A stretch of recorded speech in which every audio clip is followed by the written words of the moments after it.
he also said that he has called off tonight's strikes. This all happened in that window. He's called off tonight's strikes. You know what's silly about the idea of taking Karg Island too is if you were going to take Karg Island, would you broadcast it to the world right before you're about to try to do it? No, but not just Karg Island, but just in general. No, like No. if you're about to do anything. This is just all of this just reeks of desperation. And these. Okay, I'll get to it. I'll get to these strikes. We've got a lot of other stuff to talk about. So this all started with an exchange of fire between Iran and Israel because Israel has been breaking the ceasefire all throughout the entire ceasefire by bombing southern Lebanon. Iran finally got fed up with it and fired at Israel. They launched a wave of strikes on northern Israel after the bombing of the Beirut suburbs. And this is actually really significant because it's the first time that Iran has engaged in direct conflict, like hot war with another country on behalf of someone else. And this was on behalf of Lebanon. Israel then launched strikes on central and western Iran. They hit a petrochemical factory, which is funny, right? Hitting a petrochemical factory at a time when the world's energy supply is in crisis. Iran struck back again in response to that, where it claims to have struck the Nevatim and Tel Naf air bases. And so as a response to that, Israel closed all crossings into Gaza and halted humanitarian aid and started attacking Lebanon again. What's news there is that there was humanitarian aid to halt. Right. Trump got real stressed out about it and called for both sides to stop shooting and said final negotiations are, negotiations are being finalized and we'll have a deal as long as people aren't stupid. And so, quote, final negotiations on peace are proceeding, subject to ignorance or stupidity getting in its way. The blockade will remain in place and full force in effect until the final deal is reached. Things should move quickly, which is funny because Iran says they refuse to negotiate until the blockade is lifted and the funds that the United States is holding are released. So you could tell that this is bullshit. Trump nothing is moving forward. Iran is remaining steadfast and is firing missiles back. Another way to put it is Iran is totally beaten. We're just there to accentuate our victory, and negotiations are continuing apace. We are almost done. And so Ansar Allah, in solidarity with Lebanon, has said that they will resume attacks on Israeli-affiliated vessels in the Red Sea. And the U.S. shot down 2 drones in the Strait of Hormuz. So Iran shot down an Apache helicopter. And then that's when Trump decided to do these strikes. And those strikes targeted air defense batteries, airfields, and military installations along the Strait of Hormuz, and some clean water infrastructure, which is a war crime. But what does that tell you? If the Strait of Hormuz is open and Iran has no missiles left and their airfields are destroyed, why does the United States need to strike air defense batteries, airfields, and military installations along the Strait of Hormuz? Iran responded to that by hitting some bases in Jordan, Bahrain, and Kuwait. And Jordan and the U.S. said they shot down 20 missiles that were heading into Jordan. And Iran says they only launched 12, which is kind of funny. So, I mean, they said they didn't hit anything, but there is video footage of a missile hitting the naval base in Bahrain, the 6th Fleet Naval Base in Bahrain. Like, it's out there. You can see that it definitely happened. So if the United States is saying they didn't hit anything, but Iran has, there's video out there of them hitting something, that we know for a fact that the United States is lying. Iran might be lying too, but they're at least not lying as much as the United States is. So, the United States says that Iran didn't do any damage, but they said that last time also. And if you look at any of the satellite footage, satellite images of the Iran's attacks, all of those bases look like uninhabitable moonscapes. Just real quick on Lebanon, the fighting continues. Hezbollah is like rocking Israel. Those drone strikes, those films are really tearing the Israeli military apart and causing massive problems in Israeli society. But Israel bombed Lebanon 30,500 times during the ceasefire. Some ceasefire. Yep. And 29 Lebanese army soldiers were killed by Israel since the ceasefire. Okay, so speaking of Israel, there was Section 224 of the military spending legislation that came up recently. Has a provision that is meant to integrate the United States Armed Forces with the IDF, which would essentially make it illegal for the United States not to share intelligence and to share intelligence, to sell or provide military aid to Israel, and commit us to even further defense of Israel. I mean, it's all crazy nonsense, and there's also a provision that the Israeli soldiers should receive U.S. military benefits when they retire. That it to me, I thought this is absolutely insane. There's no way this passes, but I didn't count on the fact that the United States Senate is completely bought off by the Israel lobby, and so it did pass the Senate. Of course, there are multiple reasons why this is terrible. One is it gives more power to the genocidal apartheid state of Israel.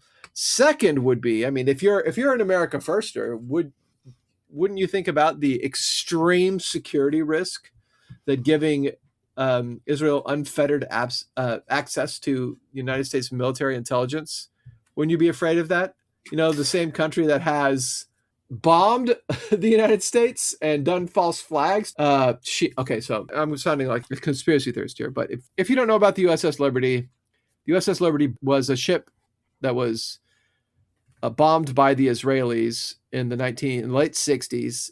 It was bombed because the ship picked up chatter about Israelis committing mass slaughter of Palestinian civilians.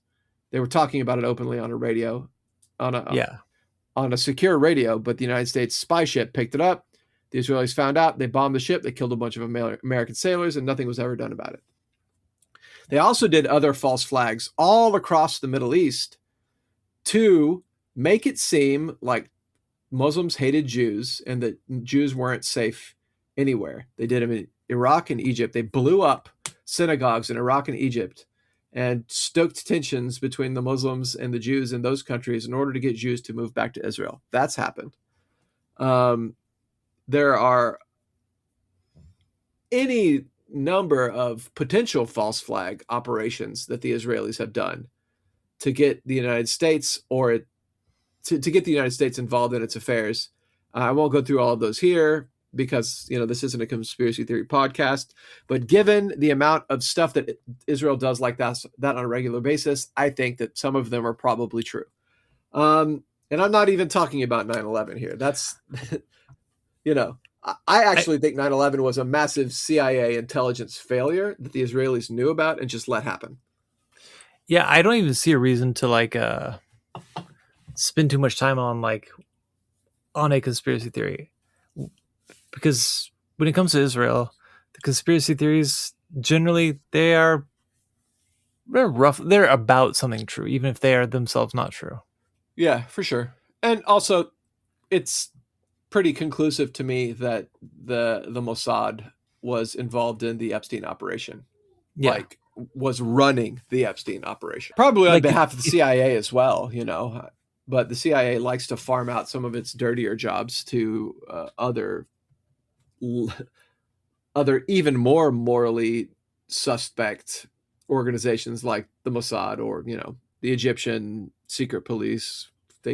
When they need somebody tortured, stuff like that.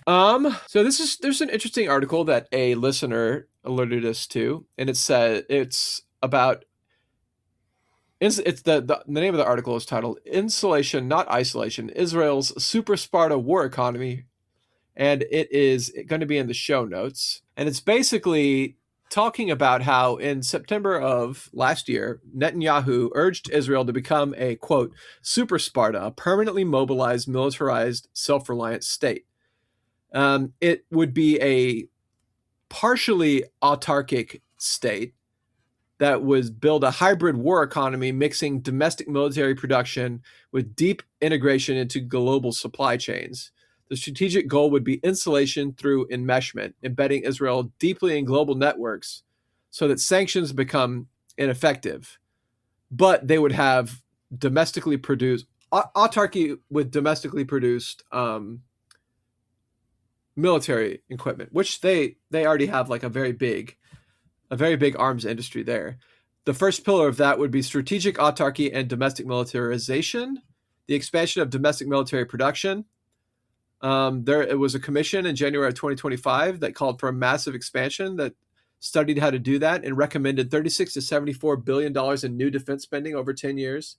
Institutional reorganization. So they created a national armaments directive to coordinate military industrial growth.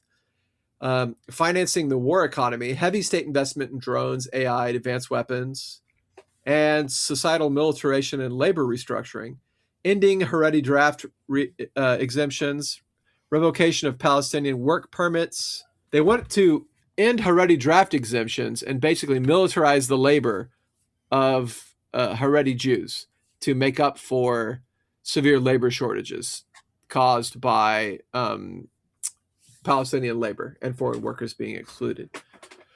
So they do have some structural limitations, like they don't produce their own semiconductors, advanced composites, or propulsion systems. That prevents true autarky and has exposes some critical vulnerabilities. They want to try to remedy those as much as possible. Pillar 2 would be geopolitical realignment. They want to create partnerships with authoritarian or sanctions resistant states like India, Hungary, and Azerbaijan. So India is the largest arms client that they have. They're politically aligned with Hungary, and Azerbaijan would be a good energy supply. They want to externalize logistic and supply chains, like investing in Lavrion in Greece, which is a port, is a backup logistics hub. Recognition of Somaliland to secure influence over the Bab al-Mandab choke point, and deep integration with Europe, because the EU is just still slavishly devoted to trading with Israel no matter what. Yeah, Israeli firms are embedded in the European defense industry. That creates institutional resistance for embargoes, and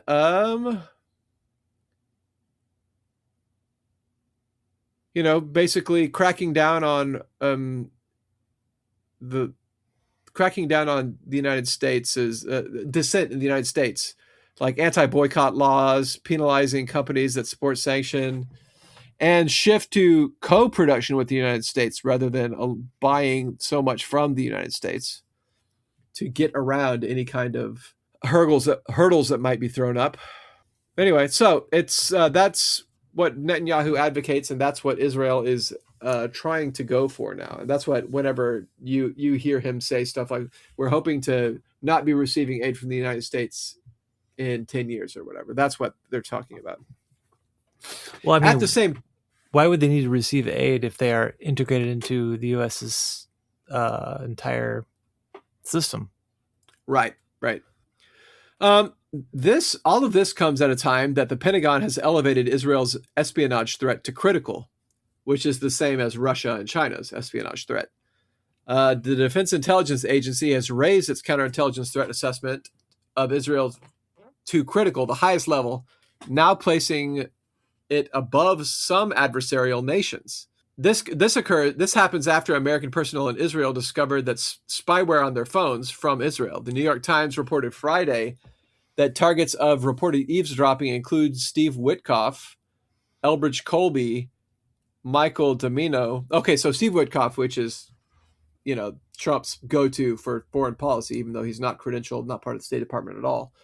Elbridge Colby, who's the Pentagon's top policy official, and Michael Domino, the Pentagon's senior Middle East policy director.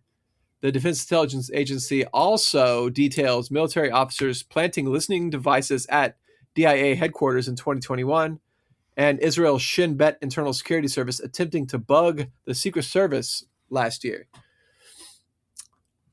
So that's cool. That's good stuff. That's really good stuff. That's definitely what an ally does, right? Yeah. How could anybody be against this? Like, this is definitely America first, you know? Definitely. Yep. So the United States is looking to reduce troop levels to pre-2021 levels in Europe. We talked about this a little bit last week. So what it's doing is it's transferring army brigades and combat teams out of Europe, reducing them from 4 to 3, which is the pre-2022 strike force structure. They're canceling deployments.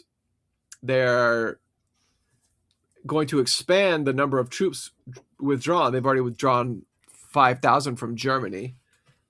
The current U.S. footprint is still above the congressional minimum of 76,000, but they're going to try to reduce it lower. The Pentagon is framing this as a temporary delay in deployments, not a permanent retreat. But Trump has said, we're pulling out of Europe, essentially. And what they've done instead is they're talking about moving more nukes into Europe to make up for the troops being taken out. I can't imagine, or I guess I don't imagine, whatever, with all of the temperature across Europe, across the whole continent being raised in a certain way, I don't think it will be very easy to redeploy after you withdraw. I think European governments are going to be a lot less agreeable in the future. Yep, I think so too. Especially after Ukraine falls. They're going to be very upset with the United States for not continuing the massive amount of aid that they were giving, regardless of the fact that we don't actually have enough to give them. According to the U.S. military doctrine, we're not supposed to go below a certain level of munitions. As far as I can tell, we started to because of Ukraine aid, and then dropped below a certain amount because of the first Iran war, and have now dropped well below that after the second Iran war. And I think this has a lot to do with why Trump doesn't want to strike Iran again, doesn't want to go back to full-scale war, because they don't have enough Patriot batteries and THAAD missiles and, standoff munitions. We're on day, 106 or something of the Iran war. The United States still has not established air superiority over Iran. This is the first time since the Korean War that the United States hasn't been able to dominate the airspace of an adversary. We're still the bombings that happened last night on the coast of Iran were done by standoff munitions dropped from strategic bombers or shot from missile cruisers, Tomahawks. Yeah. We still are not using gravity munitions on Iran, and there's something like 42 aircraft have been downed. Several hundreds of millions of dollars worth of aircraft have been shot down. So, the United States does not have, with all of the munitions that we've expended, we still don't have air superiority. We still haven't knocked out Iran's industrial capacity, military industrial capacity. We haven't dented their force command structure. We haven't dented their maybe we dented, but it's back now. The leadership of their country. All we've managed to do in Iran is get the Strait of Hormuz closed down, cause a massive energy crisis, replace the moderates that were in charge of the government with radicals, and give the Iranian government, which had tottering legitimacy before, give them more legitimacy. All of that at the expense of putting the United States well below what military doctrine says our force readiness should be. All right, sorry. There's one thing that has been accomplished that I think we tend to kind of gloss over or breeze past because we're listing all of the terrible fuck ups, the ways in which all the steps down from the heights that the United States had spent so many decades ascending to. We neglect this really significant achievement by the Trump administration, and that's that gasoline costs a whole lot now. Yeah, gasoline costs a whole lot. And I mean, that's terrible, but only for people who don't matter. But for Yeah, the people who, like, the donors for the Republicans and the Democrats and the whatever, they make a lot of money. yeah. So in that sense, the war was a smashing success. Speaking of successful wars, let's talk about Ukraine. Oh, yeah, let's do that. But maybe you can cut this out, whatever. But 0 minutes ago, CBS News says that Iran has agreed to a settlement, and they could sign a new deal as soon as this weekend. Strikes on Iran are canceled. Yeah, that's what Trump says, I assume. I remember last time you interrupted me from moving on to say something about this. It turned out to be total horseshit. It's Trump saying some nonsense that was false about the war being over. And by the time I went to edit it, it was obvious nonsense. So I just cut that out of the podcast. Yeah. Who knows? Maybe by the time I finish editing this, I'll have to cut that out as well. Oh yeah. So I made this point on the Discord the other day that this the United States being unable to inflict its will on Iran kind of helps you understand why the Ukraine war has gone on for so long. Is Russia really just a stupid, inept military that's so backwards that they can't take over a much smaller country in 3 days? Like Russia never said that they were going to take Ukraine over in 3 days. That was a Western prediction that didn't turn out to be true. And somehow Russia got tagged with having said that they were going to take Ukraine in 3 days. However, Trump, on the other hand, did say that the war would last days and then weeks and then only maybe a month. And here we are 100 and something days in. But anyway, so I assume that it makes sense that Russia wasn't able to establish air superiority over Ukraine when the United States couldn't establish air superiority over Yemen and still can't establish air superiority over Iran, even with like how many dozens of military bases like right next door to Iran. It's the situation in Russia is actually much more favorable than Trump's situation. Russia is still, even with Ukraine's gains that it made over the past few months, is still gaining territory. Yeah, kind of a lot even. Yeah, well, Ukraine managed to take back some of the open areas that were hard to defend right as Russia lost their Starlink. Russia hasn't stopped advancing in other parts of the front, though. So when it says, like, people say, like, oh, the net gains of the Russians in this war are, only 20-something kilometers, but some estimates say 0, some say 20-something kilometers, and some say 85, whatever.